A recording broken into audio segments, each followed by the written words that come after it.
Picture this. It's tens of thousands of years ago. You're out in the absolute middle of nowhere. Suddenly, a fever spikes, or maybe you break a bone. A mysterious rash starts spreading up your arm. The sheer terror of that moment, right? Because the very concept of a hospital, that's tens of thousands of years in the future. For an ancient human getting sick or hurt, it wasn't just a minor inconvenience or a fun thought experiment.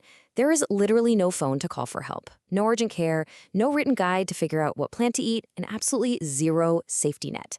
A single wrong decision didn't just mean you were going to be uncomfortable, it meant losing your food, your safety, your entire support system, and yeah, ultimately your life.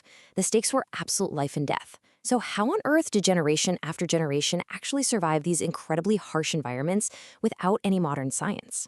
Okay, let's dive into this, because the very first thing we have to do is completely throw out that classic Hollywood myth. You know the one, the lone, hyper-tough caveman defeating the wilderness with nothing but pure grit and a pointy stick. Yeah, actually, scratch that. The reality was totally different. Survival was never about solitary toughness. It was all about communities.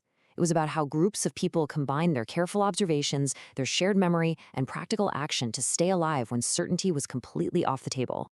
And this brilliantly illustrates how we actually uncover this ancient dynamic. When we look back at the past, we have to be super careful not to invent this fantasy version of the Stone Age. Archaeology gives us the hard physical evidence, right? Stone tools, healed bones, ancient hearths, footprints. But it obviously doesn't give us a video recording of a prehistoric Tuesday. So the responsible scientific approach here is to combine that physical evidence with ecological logic. We have to clearly separate what we can absolutely definitively prove from our informed hypotheses about how they behaved and adapted to their environments. At the absolute core of their survival was this surprisingly simple, repeating pattern: care, rest, warmth, hydration, observation, and cooperation. Look, ancient humans didn't need a modern scientific understanding of germ theory or cellular repair to know that the stuff worked. They just needed to pay attention to repeated outcomes.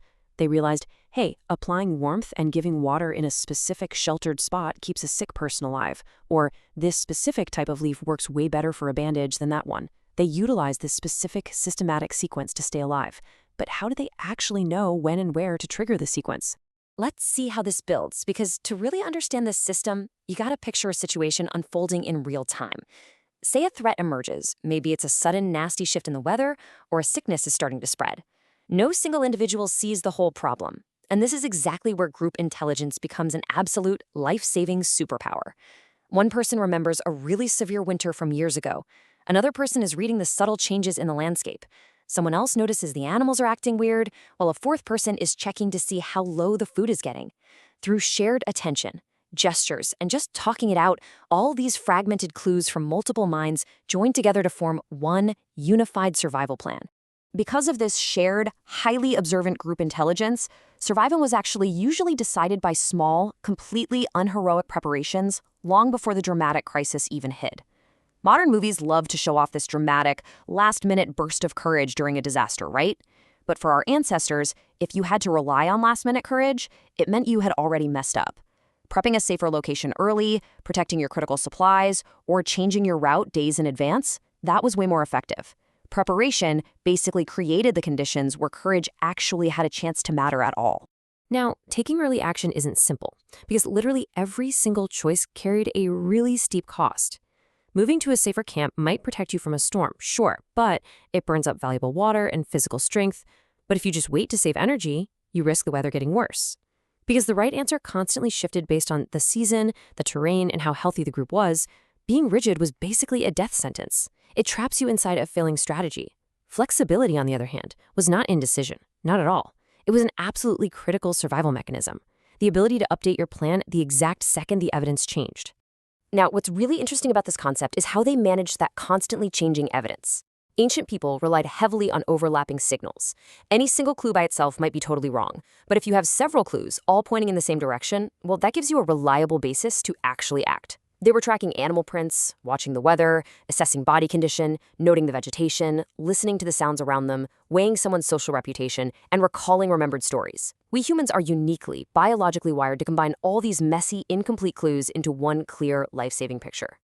Which brings us to the core paradigm shift of our entire journey today. The quote is, "Real human strength is unusually cooperative."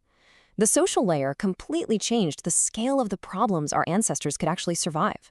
Think about it. If you're all alone in the prehistoric wilderness and you break your leg, that is almost certainly a fatal event. There's no way around it.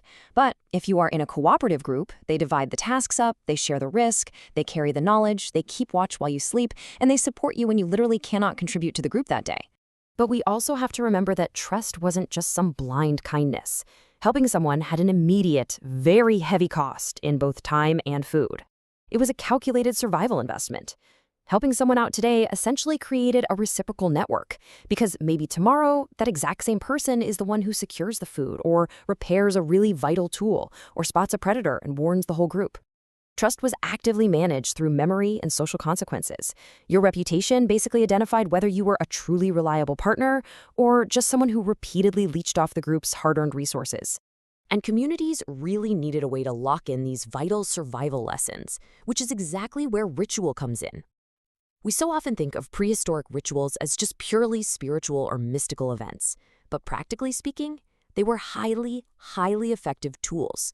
Shared practices coordinated timing, they reduced arguments, they marked social obligations, and they made practical survival lessons incredibly memorable across generations.